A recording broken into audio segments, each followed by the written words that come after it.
윤석열 대통령 처가 회사의 이 양평 공흥지구 개발 의혹을 수사하는 경찰관이 대통령 취임식에 초청받아 논란이 되고 있는데요.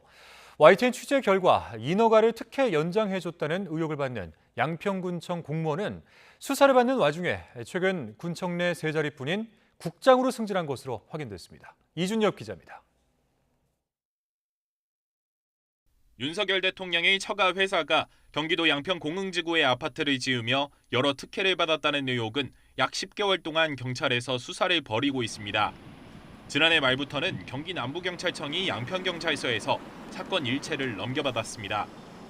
그런데 이 사건 담당 수사관인 A경위가 지난 5월 10일 대통령 취임식에 정식으로 초청받아 실제 참석한 것으로 확인됐습니다. 당시 A경위는 취임준비위원회 산하 국민통합추천분과에서 해외 신기술 유출을 막은 사연과 청룡봉사상 수상 사실을 근거로 초청된 700여 명에 포함됐다는 게 행정안전부 설명입니다. 인터넷을 검색해본다든지 이런 걸 통해서 나온 자료들을 통해서 그 사람이 어떤 업무를 하는지까지도 다 파악을 하지는 못하겠죠.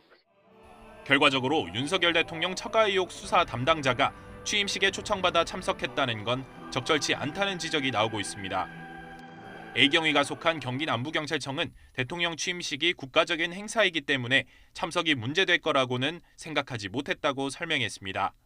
수사팀이나 수사관이 초청으로 전혀 영향을 받지 않았고 수사도 문제없이 진행 중이라고 해명했습니다. 그런데 YTN 취재 결과 공흥지구 특혜 의혹으로 수사를 받는 양평군청 공무원도 최근 승진한 것으로 확인됐습니다. 공흥지구 인허가 연장을 전결한 당시 B 과장이 지난 7월 양평군 4급 국장으로 올라선 겁니다. 국장 자리는 양평군청에서 단 3자리뿐입니다. 지난 지방선거를 통해 민주당에서 국민의힘 소속 군수로 바뀐 뒤 1호 승진 인사였습니다. 뚜렷하게 뭐가 나온 게 없어서 시달 파트에서 국장님이 되신 거고, 이제 그쪽 분야에서는 이분이 그 뭐 실적이나 아니면은 뭐 그동안의 경력 이런 것들이 이제 우월하시니까.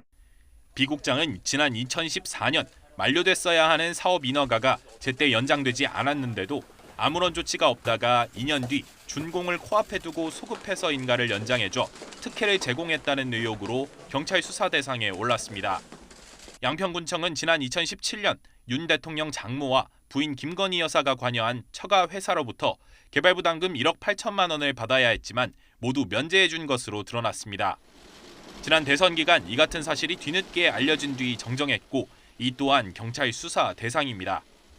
경찰은 두 가지 특혜가 실제 있었는지를 살펴보고 있지만 지난해 12월 양평군청 압수수색을 마지막으로 밖으로 알려진 수사 상황은 없는 상태입니다. YTN 이준엽입니다.